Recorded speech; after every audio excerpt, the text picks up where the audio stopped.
Il est curieux de remarquer dans le livre des juges que Dieu envoya un mauvais esprit entre Abimélec et les chefs de Sichem, Juges 9, 23, de sorte que les chefs de Sichem furent infidèles à Abimélec, ce qui eut pour résultat son jugement et sa mort.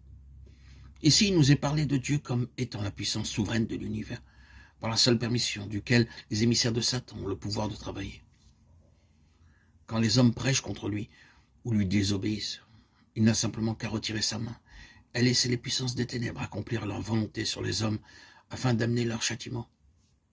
Plus loin, il nous est dit, Dieu envoya un mauvais esprit pour troubler Saül.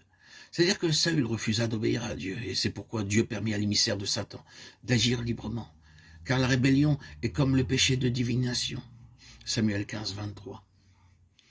Mais la désobéissance et le péché ne sont pas toujours les causes pour lesquelles Dieu permet ces attaques de l'ennemi.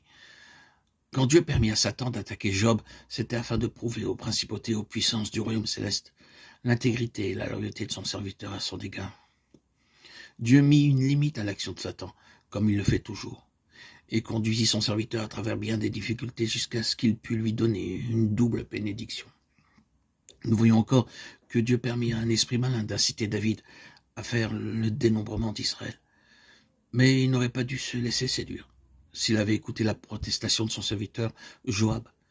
Par ce fait, il nous est montré que le refus d'écouter d'un cœur docile les conseils d'autrui ouvrit la porte à l'ennemi et amena le châtiment. À Pierre, encore le Seigneur dit, Satan a demandé à vous cribler comme on crible le blé.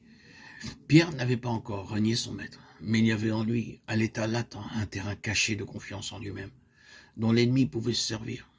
Et sans cette attaque de Satan qui mit en lumière ce terrain, il n'aurait pas été apte au service de Dieu, malgré la Pentecôte.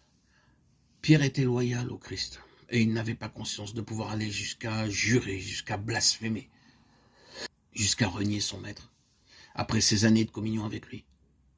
Paul aussi fut attaqué par un ange de Satan, un esprit malin, à qui il était permis de le souffleter, de façon à ce qu'il ne se glorifiât pas. Il était très exalté lorsqu'il entreprit son voyage à Damas, et ce défaut de son caractère eut besoin d'être combattu jusqu'à la fin de ses jours. Pierre et Paul étaient tous deux apôtres du Christ, et cependant Dieu permit à Satan de les attaquer. C'est aussi ce que Dieu permet pour beaucoup d'enfants de Dieu en ce moment. Satan a demandé à vous cribler comme on crible du blé. Mais j'ai prié pour toi, dit Jésus à Pierre. Ce criblage se fait très fréquemment par des attaques de l'ennemi, sur un point de notre être dont nous ne sommes pas conscients. Il est donc clair que ce n'est pas toujours une désobéissance particulière, un péché particulier qui nous attire, ces attaques de puissance ténébreuse.